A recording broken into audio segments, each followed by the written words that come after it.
Hello everyone, my name is Mark Vermette and I'm currently finishing up my accounting degree in the Bachelor of Commerce program at the University of Alberta. I created this video presentation in collaboration with and as the capstone project for my sustainability certificate. So today I'm going to be walking you through a solution to an increasingly urgent issue that I don't see people talking about as much as they maybe should. This solution is urban tree planting. Welcome to my presentation, Urban Canopies. In this presentation, we are rooting for change. All right, so what's the problem? Every year, cities around the world are becoming hotter, denser, and less hospitable to their residents. Although the immediate benefits of urban tree planting are most obvious in desert cities, the insights and solutions that I present here are fairly universally applicable.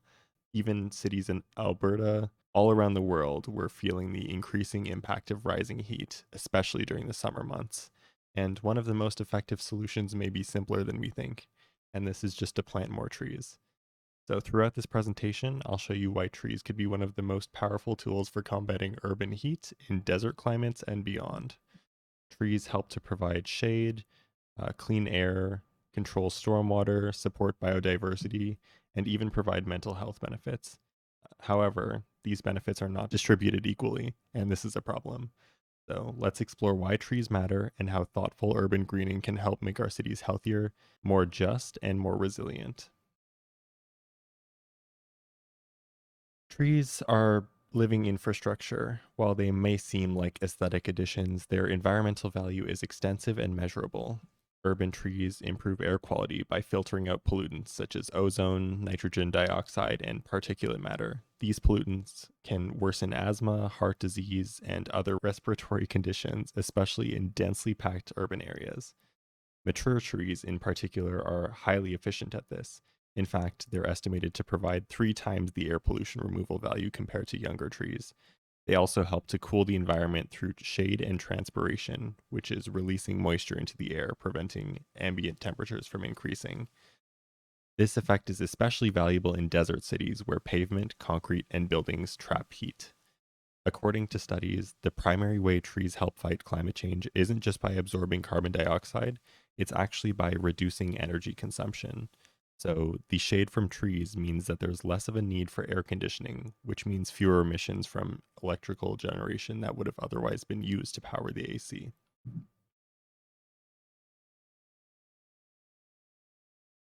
All right, so who is this shade for? In the world of urban tree planting, there is a huge disparity between who usually sees the benefits. Let's start by picturing 2 neighborhoods. One is on the wealthier side of town, and the other in a lower income area. Which of these 2 neighborhoods has more greenery? Shade from trees? Maybe there are trees on each side of the street. All right, so picture it. Which home do you think stays cooler in the summer? Hopefully, you've got this one. It's obviously going to be the shaded home that's staying cooler. Neighborhoods with established trees shading them are more expensive than those without. So now let's think about the cost of running air conditioning every day for the hot summer months. Who is most likely to struggle with that added expense? It's going to be the low income families. Low income families often pay a disproportionately higher percentage of their income on utilities, especially in unshaded and overheated homes. In situations like these, trees don't just cool the air, they help to cool down households economically as well. So, not only is tree planting good for the environment, as we just mentioned, it can be economically smart. A study analyzing 5 US cities found that for every dollar invested in planting and maintaining urban trees, the benefits received ranged from $1.37 to $3.09. This means that within these 5 US cities, planting trees never produced a negative return on each dollar invested. So, what's the highest thing impacting this cost? It's going to be the maintenance. Trees are in need of water, care, as well as protection from disease, especially in their early years. But there is some good news. As we saw before, there was never actually a negative ROI per tree. Even in the cities with very high maintenance costs, the trees still returned a positive investment. Unfortunately, these recurring maintenance costs make trees less appealing to policymakers, and they're sort of seen as just a drain on the budget since the tangible benefits are only realized after the trees are able to establish themselves and mature. However, as we mentioned before, when the trees do reach maturity, their benefits do multiply. Their shade coverage increases, they increase their ability to clean the air, they can significantly lower household energy bills, and in fact, trees strategically placed around homes can help to reduce cooling costs by 15%, decreasing total energy use by up to 30%. All right, so we just talked a little bit about recurring costs. Let's examine trees as an investment. Let's say if a city can afford to plant 1,000 trees, but maintaining them would stretch the budget, do they go ahead and plant anyways? What happens to these trees if they're just planted and never watered? Well, in wealthier neighborhoods, residents often step in, watering street trees, organizing community care, even donating to maintenance funds. What about under resourced communities? Without help, many of their trees will die before being able to establish themselves. So the real question is, are we really planting trees for everyone, or are trees just planted to add visual backdrops and increase value of certain communities? Shifting to the more human impact of the trees, trees and green spaces are more than just environmental assets. They are a tool that increases the public health of the people around them. When people have access to green areas, they're encouraged to partake in physical activity, which helps to combat sedentary lifestyles. They also provide a restorative mental health effect, which helps to reduce stress and promote positive moods of the people who visit them. People living near green spaces report lower levels of depression, anxiety.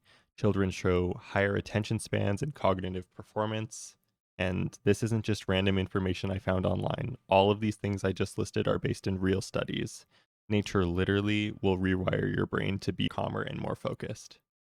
Additionally, green spaces help to promote social interaction. They serve as natural gathering spots, which help to foster community ties, helping to reduce social isolation.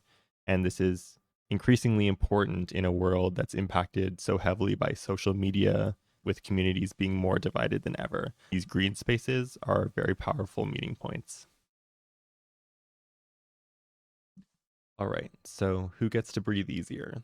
Let's picture a shaded park with trees, trails, seating areas, somewhere that you can walk your dogs, take your kids, a place for seniors to gather. Comparatively, picture a cracked, empty lot with maybe there's a playground, but there are no trees, there's no shade, the grass has died off, there's nowhere shaded to sit. And if I ask you which one you would prefer to live near, the answer is going to be obvious. But for many people and in many cities, access to green spaces are not equal. A study found that wealthier neighborhoods often enjoy better maintained parks with safer amenities. In lower income areas, however, the parks were often neglected, poorly lit, or even absent entirely. So, who's most impacted by this? Let's think about the added cost and time spent driving across the city to go to an actual established green space or shaded park. Who would most feel those additional costs? How about the people who can't even afford to make the trip across town and are forced to instead stay home? This all raises the question, with urban tree planting, how can we ensure that everyone gets to breathe a little easier, both physically and economically? The answer lies in appropriate budgeting, which takes the form of future-facing commitments to equity over equality when we're rolling out these urban tree planting plans. It's important to help those most vulnerable first, especially when tree planting has such a long lead time to fully realize the positive effects. Urban trees also play a key role in stormwater management, which is an often overlooked benefit of desert cities. You don't often think about the rainfall in these areas. However, when it does rain, trees intercept the rainfall. They slow it down, they help it soak into the ground. Their roots create channels in the soil, which increases infiltration, and through evapotranspiration, trees return water to the air. This helps to reduce runoff and helps to conserve moisture, which is especially critical in arid environments where every drop of water matters. Trees help cities retain the little moisture they receive and to mitigate flash floods should there be a sudden storm. So, how does biodiversity benefit me? Beyond just water, trees support urban biodiversity. Parks and green roofs provide habitat for birds, insects, and native plants. Greening efforts have been shown to increase species richness by 30% and overall biomass by 20% in urban areas. The presence of biodiversity also supports ecosystem services like pollination and pest control, services that we sometimes take for granted. So here's another question. Should biodiversity only flourish in wealthy areas? The truth is, in higher income neighborhoods, they often opt for select tree species that require frequent pruning and higher maintenance costs. Because of the less diverse or less native species utilized, we create less sustainable green spaces. It's important to utilize native species which thrive in their respective environments to create these vibrant living spaces that can exist sustainably with minimal maintenance required. The minimal maintenance is especially felt in lower income areas where the maintenance costs would otherwise cripple the ability to have the green space altogether. So, urban areas often experience higher temperatures than their rural surroundings. This is called a heat island. This is due to the abundance of heat absorbing surfaces like asphalt and concrete and the lack of vegetation that would normally shade and cool the air. Trees can mitigate this effect by providing shade and through the process of evapotranspiration, which we briefly mentioned before, where the water is evaporating from their leaves, helping to cool the air around them. Studies have shown that urban areas with ample tree cover can be several degrees cooler than those without.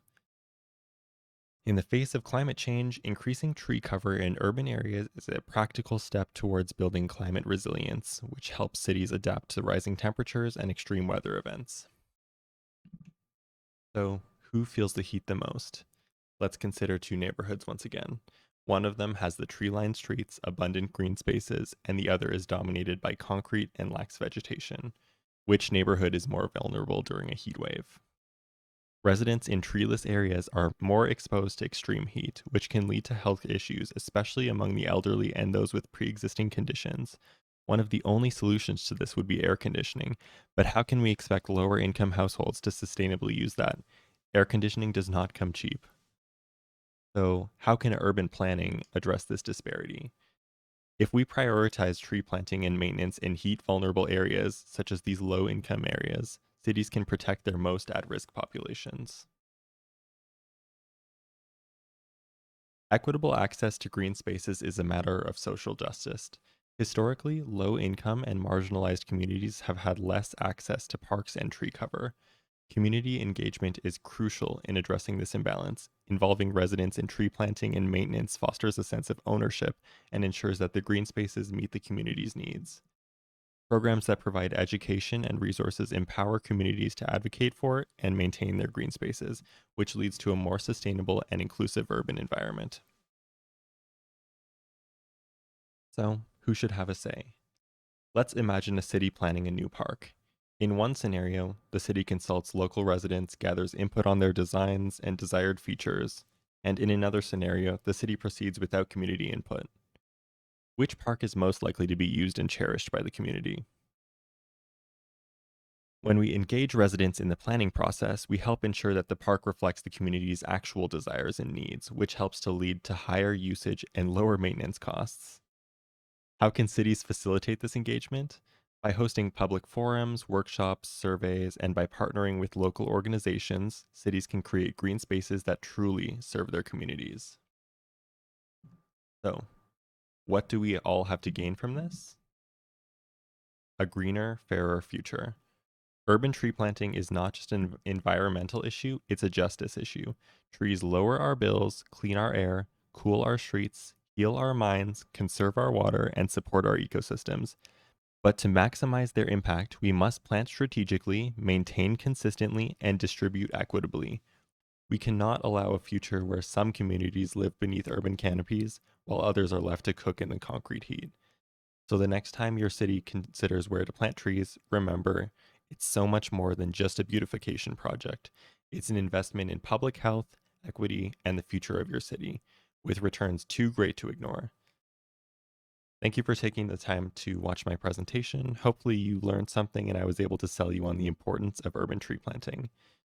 If you feel at all inspired today with what we've discussed and you're looking for a way to get involved, there are plenty of ways. Consider attending city council meetings to support tree planting initiatives or by joining local volunteer groups to participate in hands on planting events. Talk to your neighbors and friends about the importance of green spaces, share what you've learned, and encourage them to speak up as well.